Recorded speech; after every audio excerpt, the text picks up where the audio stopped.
জিলিপি তো আপনারা অনেক খেয়েছেন। পান্তা ভাতের জিলিপি কি খেয়েছেন কখনো?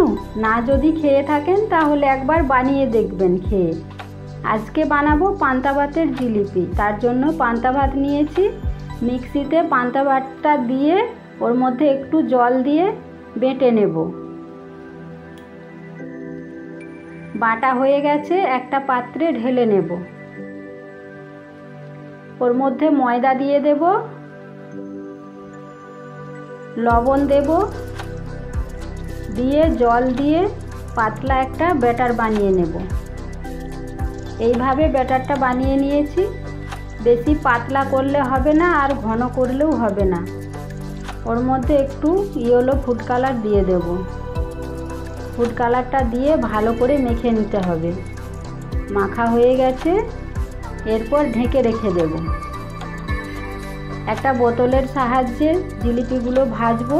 তার জন্য একটা পেরেক গরম করে বোতলের ছিপিটা ফুটো করে নেব। ফুটো হয়ে গেছে, এরপর চিনির শিরা বানিয়ে নেব।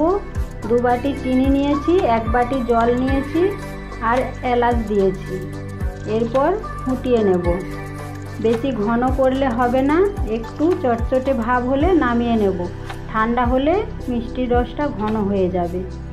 এরপর ব্যাটারের ঢাকনাটা খুলে ওর মধ্যে ইনো মিশিয়ে দেব।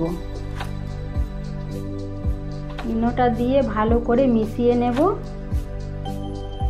এরপর বোতলে ভরে নেব ব্যাটারটা।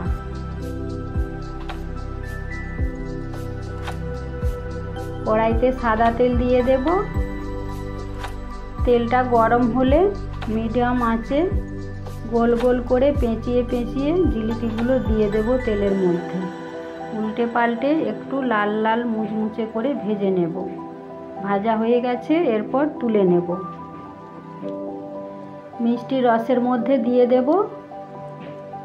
রসটা ঠান্ডা হয়ে গেছে, ওর মধ্যে গরম জিলিপিগুলো দিয়ে দেব। দুটোর মধ্যে একটা গরম থাকতে হবে, দুটোই গরম থাকলে হবে না।